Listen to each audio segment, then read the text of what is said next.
मुकेश सहनी क्या करेंगे? किसके साथ जाएंगे मुकेश सहनी? किसके साथ गठबंधन करेंगे मुकेश सहनी?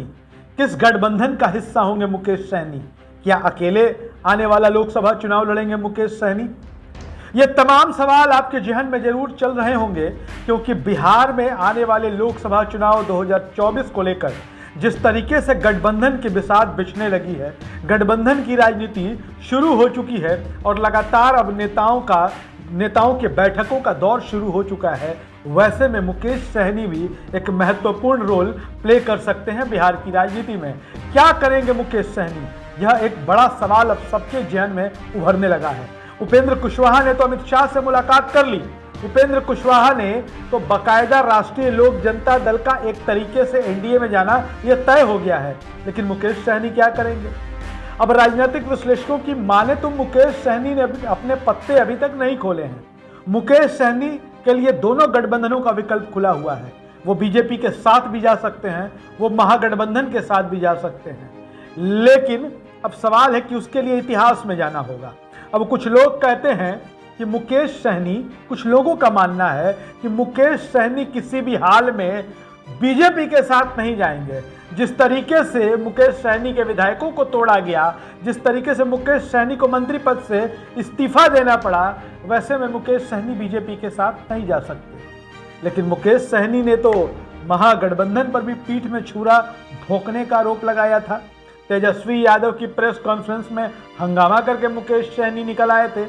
तो मुकेश सहनी के लिए बीजेपी भी और महागठबंधन भी अगर इस तरीके से देखें तो मतभेद उनके दोनों तरफ से रहे हैं, लेकिन उन पर चारा फेंक दिया गया था फरवरी में ही। दरअसल मुकेश सहनी को केंद्रीय गृह मंत्रालय ने Y+ कैटेगरी की सुरक्षा दे दी थी फरवरी के महीने में ही।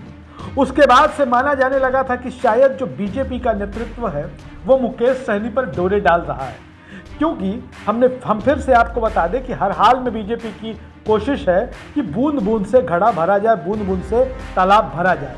अब मुकेश सहनी का यह दावा है कि जिस वोट बैंक की वो राजनीति करते हैं, यानी कि जो उनका मल्लाह वर्ग है, वो खुद को सन ऑफ मल्लाह भी कहते हैं, तो इसमें बिहार में कई जातियां शामिल होती हैं जिनमें नोनिया, बींद और मल्लाह को माना जाता है।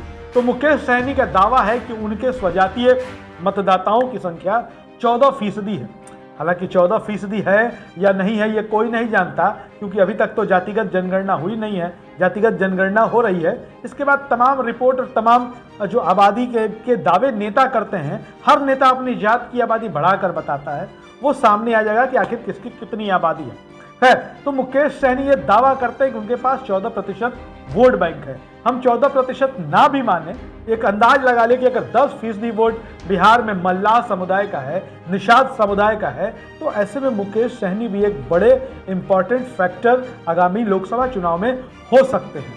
हालांकि पिछली बार मुकेश सहनी ने बीजेपी के साथ मिलकर चुनाव लड़ा था, एनडीए के साथ मिलकर चुनाव लड़ा था और नीतीश कुमार भी उस वक्त उनके साथ थे। इसके पहले लोकसभा का जब चुनाव 2019 का हुआ था तो मुकेश सहनी महागठबंधन के साथ थे और मुकेश सहनी की पार्टी को एक भी सीट नहीं आई थी और मुकेश सहनी खुद भी लोकसभा का चुनाव हार गए थे।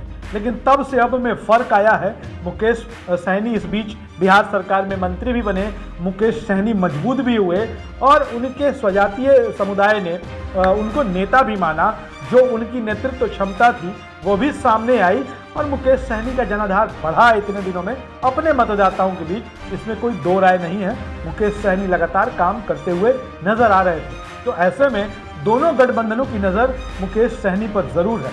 हालांकि बीजेपी में जहां छटपटाहट है, ज़्यादा से ज़्यादा दूसरी छोटी पार्टियों को अपनी पार्टी में समाहित करने की, मिलाने की, वो छटपटाहट महागठबंधन में तो कम से कम दिखाई नहीं देती, क्योंकि महागठबंधन जो इन 7 दलों से मिलकर बना है वो शायद अपने आप में बहुत संतुष्ट नजर आते हैं।